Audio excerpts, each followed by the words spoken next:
Bonjour à tous, chers coulés, très chers fans de football, bienvenue dans cette vidéo dans laquelle nous parlerons justement de la potentielle venue de Bernardo Silva au FC Barcelone. Qu'apporterait-il? Pourquoi viendrait-il?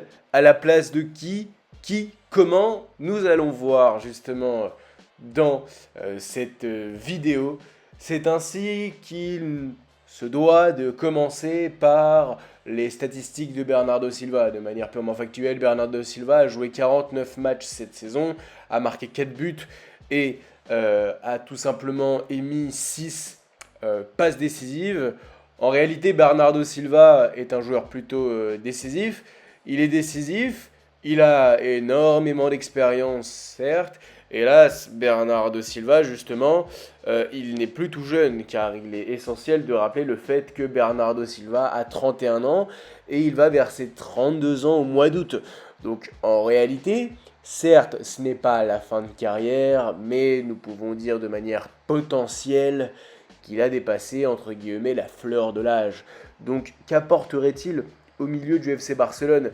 Eh bien, c'est toute la question. Il serait indispensable de notifier le fait que, justement, le milieu du FC Barcelone, à l'heure actuelle, n'est point à revoir formellement, mais il y a certains ajustements qui se doivent d'être faits, car cette saison, nous avons vu justement le fait que, eh bien, la composition au milieu était tout simplement Pedri, Dani Olmo, Gavi.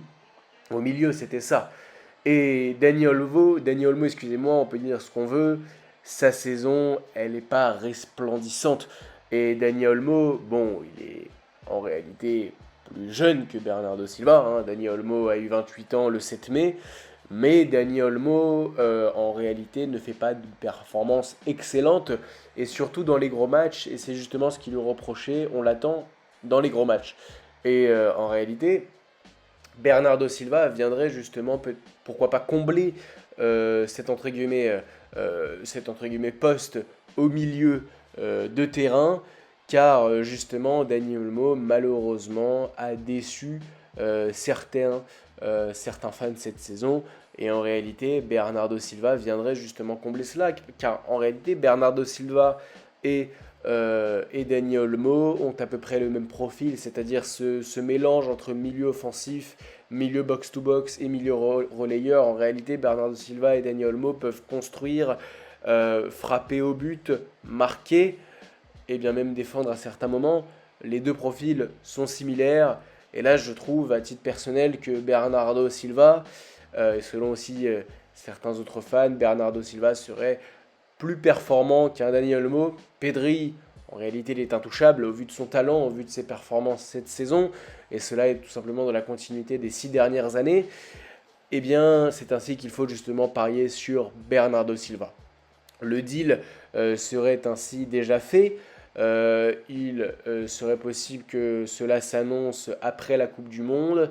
Et en réalité, sa venue serait une bouchée, excusez-moi, d'air frais pour le FC Barcelone. Et peut-être que son arrivée adviendrait le fait que justement Dani Olmo soignera à nouveau toutes ses performances et peut-être qu'il augmentera de niveau et cela instaurerait de manière potentielle une concurrence saine justement entre un Dani Olmo se devant ainsi de rehausser son niveau à certains moments et un Bernardo Silva ayant derrière lui une grande expérience et surtout ayant actuellement, malgré le fait qu'il ait 31 ans, bientôt 32, un grand niveau. En réalité, donc la venue de Bernardo Silva installerait donc performance, technique et expérience et surtout concurrence saine potentielle entre lui et Dani Olmo. Ainsi, donc sa venue serait extrêmement bénéfique. Chers coulés, très chers fans de football, n'hésitez pas à me dire ce que vous en pensez dans les commentaires. N'hésitez pas à liker, commenter et à vous abonner. A très bientôt.